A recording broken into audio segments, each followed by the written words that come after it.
Hey, what's going on, everyone? Just wanted to make a new video today. Today, I'm going to talk about a little bit more of a social issue that I find to be a little bit troubling. Um, Basically, the whole weak men versus masculine men. Now, a lot of people will automatically refer to like any kind of masculinity as toxic. Um, and that's just not true because, when you look at what toxic masculinity is, like all the characters that would be toxic are not characteristics of people who are masculine. They're characteristics of people who are weak, right? So that really doesn't make a whole lot of sense. We're kind of getting in the way of that, where we're kind of saying, no, if you're masculine, you're toxic, and you must, not be masculine, which actually creates more weak men, which is really bad for society. Now, uh, for example, like masculine men, they don't hurt people, right? Like masculine man would never see someone in a vulnerable situation or someone who's in trouble and think, oh, how can I take advantage of them? They would think, oh, how can I help them? Because when you are more of a masculine man, not that I'm the most masculine man in the world, I've been a weak man most of my life, trust me.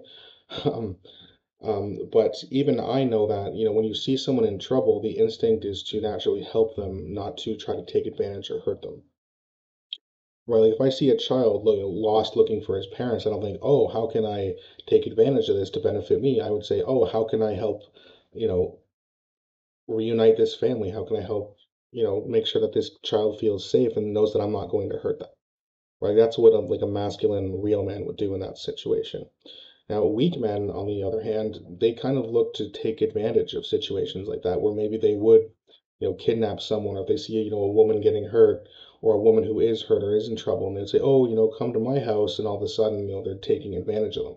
Well, that's what weak men do.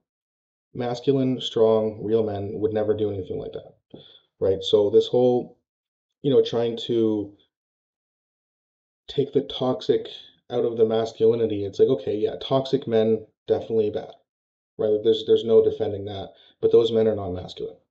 So what we need to do is make sure as a society we correct this, because if we don't, what's going to happen is we're going to start making more and more weak men because we're going to tell them that their masculinity is toxic even when it's not, right? So we really need to correct that because if we don't, all that's going to happen is you're going to take men who have the potential to grow up and be big, strong, masculine men, and we're going to make them weak, mentally weak, physically weak.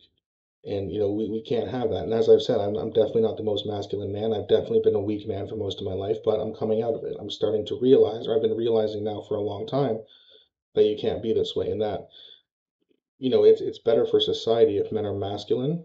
Generally speaking, not everyone, of course, but if you're not, a generally masculine man, usually that means you're weak, and if you're weak, you're dangerous. Masculine men are not dangerous to society.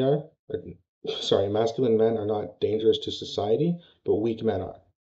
And, we definitely just need to make sure we really hammer this point home and correct this because otherwise we could be in a lot of trouble society-wise, as if we're not already headed there anyway. So, thank you very much, guys, for listening. I really appreciate it. I'll be back with another video very shortly.